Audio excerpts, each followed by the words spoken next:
तो that's the reason why कि कश्मीर में सिर्फ 11 घर रह गए। और ये दौर आगे भी चलता रहा। वो हमारा पहला पलायन था और 90 में जो हमारा 7वां पलायन था, और बीच में छोटे छोटे पलायन भी हुए जो कंटिन्यूस एक स्ट्रीम थी, जो एक बेसिकली एक एक पॉलिसी के तहत। मैं आपको छोटा सा एग्जांपल देता हूं दर्शकों की जानकारी के लिए। मैं पढ़ा हूं नेशनल स्कूल से, और एक रिलीजियस डिवाइड सरकारी तंत्र के द्वारा कराया गया था।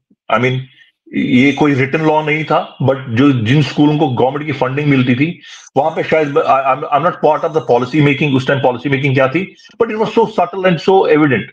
उसका मैं आपको एक एग्जांपल देता हूं कि हिंदू कश्मीरी बच्चे जो थे, पंडित बच्चे, वो पढ़ते थे हिंदी, और जो मुसलमान बच्चे थे वो पढ़ते थे उर्दू।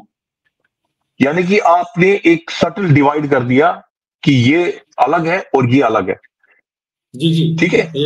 विजय अदर जी, मैं जब पढ़ता था अपने, तब भी मैं जाता था। हम जो पंडित बच्चे थे, लड़के लड़कियां, हम जब उर्दू पीरियड लगता था तो हम अलग से दूसरे रूम में जाते थे हिंदी पढ़ने के लिए। जी, आप बिल्कुल सही बात। तो देखिए, सबसे बड़ी बात है कि कश्मीर की जो पॉलिटिक्स भी थी वो पाकिस्तान की लाइंस पे ही बनाई गई थी। मैं आज भी ये कहता हूं, जैसे पाकिस्तान की जो मादरी, जो मेन नेशनल लैंग्वेज है वहां की उर्दू है, किस जानते हैं। जी जी। बट सवाल यह है कि पाकिस्तान और उर्दू का कोई लेना देना नहीं है। पाकिस्तान में जो मेन जबानें वो पंजाबी है, पश्तो है, बलोची है और सिंधी है। ये मेन जबानें हैं वहां पे।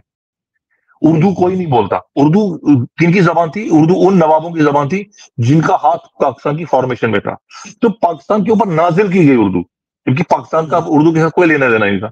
तो यही मोडस ऑपरेंडी उन्होंने कश्मीर में भी रखा कि कश्मीरी उर्दू को उन्होंने बेसिकली, वो कहता ना कि उर्दू मुसलमान हो गई और हिंदी हिंदू हो गई, तो उन्होंने उसको डिवाइड किया बेसिकली।